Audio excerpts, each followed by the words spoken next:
Well, the trailer for Transformers 1 has finally hit. I'll be fully honest, I've probably seen it about 6 or 7 times now. I've still not fully made up my mind on whether this film is going to be my sort of thing to go and see, but there's certainly a fair few things that I'm interested to see.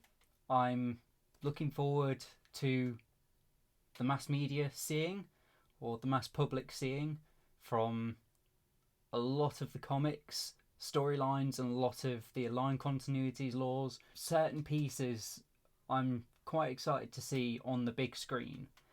Of course, there is my doubts for this film. Unfortunately, I feel like Michael Bay's Transformers films has done quite a bit of damage at this point in terms of the mass media.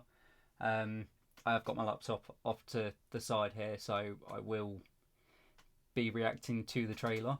But yeah, there are certain things that do worry me, but this could be the start of something good for us Transformers fans to actually get some of that comic lore, some of that lore that we know very thoroughly at this point, because we've had it for years now. But I would definitely like to see how it will shape the Transformers community going forward. I'm hoping that it doesn't dumb down a lot of those nuanced storylines and pieces of lore that we only recently got to a point that it was refined enough to be explored in, say, for instance, the Netflix series, which still to this day I'm still on the fence with. Some of it is good, some of it's just god awful. But without further ado, let's just get into this trailer, shall we? So, starting out with Prime and Megs, as you would. How long do you think we'll be here? I'm not talking to you. I'm surprised that Chris Hemsworth's voice sounds on point in terms of Optimus Prime. Megatron's growing on me, that's for sure.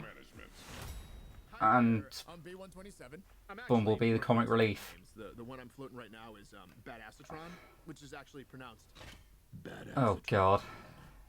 We're gonna call you. If that's the sort of comedy that we're going with for this film, I'm not on board for it. We're just lowly worker bots who can't even transform. See, I think the lineup's quite interesting, especially design-wise. They've definitely gone for the evergreen designs, which, okay, I can understand, but I would have liked a little bit more stylization. Why'd you bring jetpacks? It would definitely be interesting to see a lot of the locations from Cybertron itself, like Kaon, Tarn, Iacon. Be very interesting to see how they portray them. Oh, we've got some Quintus Prime's creations. And it's dead. Lovely. You have proven yourself worthy. Alpha Trion. Take these. Looks a bit war-torn there. Obviously been fighting the Quintus on for quite a bit then. It's definitely an interesting take to have the T-Cog be something that they gain now instead of being created with. It's time to show them. Of course, within the comics it's very much a formatted society, and their alt mode depends what job they do. So it's definitely an interesting take, to say the least. It's nice to see the Viacon designs come back. It'd be definitely interesting to get some toys of those. Another army bot, but hopefully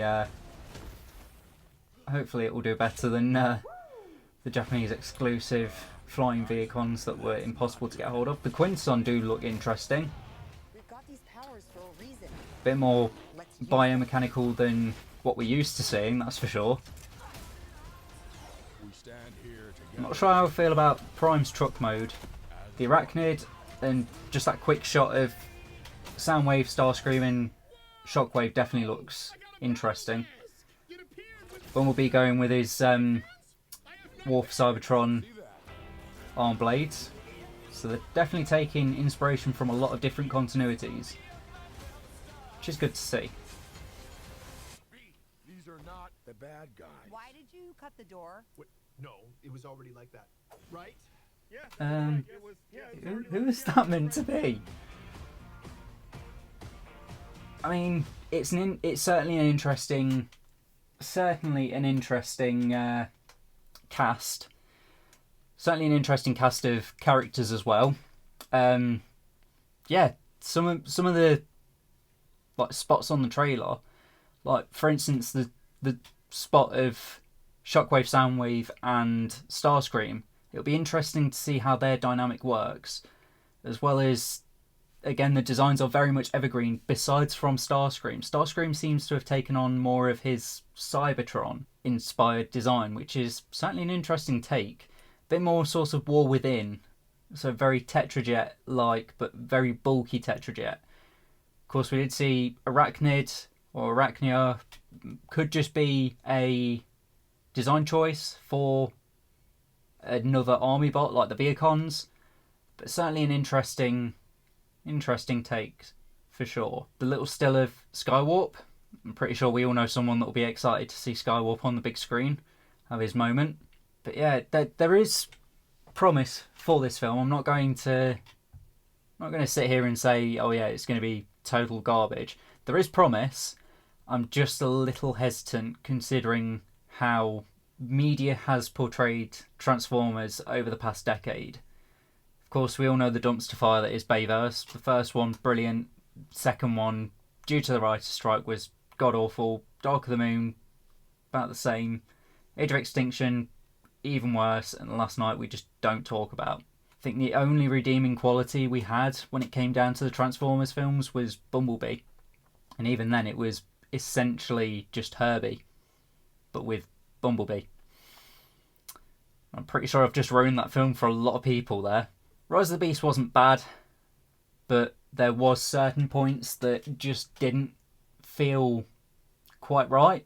So, like I said, I'm intrigued to see how this plays out.